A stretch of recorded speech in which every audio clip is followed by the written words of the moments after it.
এই যে এই দেখেন আমি আবার এই গাড়িটা চালাইতেছি দেখছেন বুঝছেন। এই দেখেন মানে গাড়িটা চালাইয়া মাসে ভালোটাই ইনকাম করি বুঝছেন। 10,000 টাকা বেতন বেতন দে আর ডেলি এটার লগে টিপ দিতে ডেলি 600-700 টাকা ডেলি ভাই। যেমন কালকা পাইছি 700 টাকা, কালকা পাইছি 700 টাকা ওই গাড়িটা চালাইয়া বেতনও পাইতেছি ডেলি 700 টাকা পাইতেছি। কোনো সময় 700, কোনো সময় 500, কোনো সময় 600, কোনো সময় 800 বুঝছেন। যা মাসখানেক মতন চালাইতেছি গাড়িটারে। ড্রাইভার রাখছিলাম, ড্রাইভার আইয়ে যা এই আর এত টাকা কামাই করিও এরপরে ঘর ঠিক রাখতারি না বুঝছেন।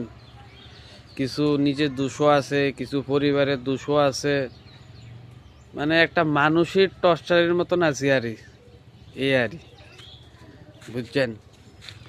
মানে এনের কামাইটা হেনে, হেনের কামাইটা এনে, মানে আমি থাইভাবে কোনো জায়গাতে থাকতে পারতাছি না।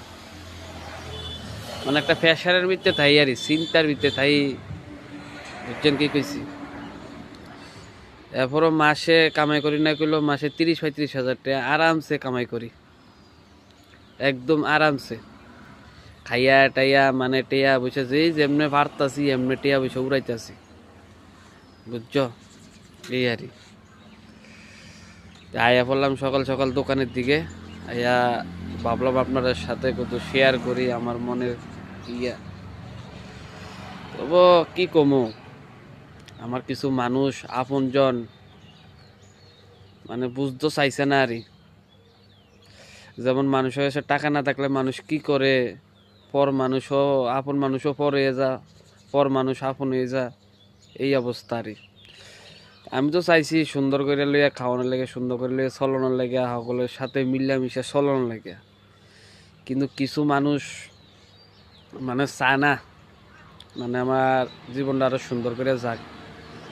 আমি চেষ্টা করছি সব রকমতে খুশি রাখানোর লেগে, সব রকমতে ইয়া করানোর লেগে এই আরই।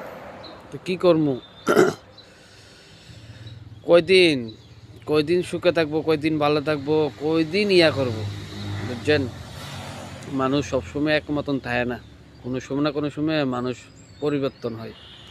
যেমন আজকে টাকার জন্য ইয়ার জন্য অনেক আপন মানুষও পড়ে গেছে। আর কিছু কিছু মানুষ আছে মানে আমার ফ্যামিলির ভিত্তে, আমার আত্মীয়র ভিত্তে, মানে এমন মানুষ আছে তার কারণে আজকে আমার এই দুর্দশা বুঝছেন। আছে কিছু মানুষ আছে বাড়ির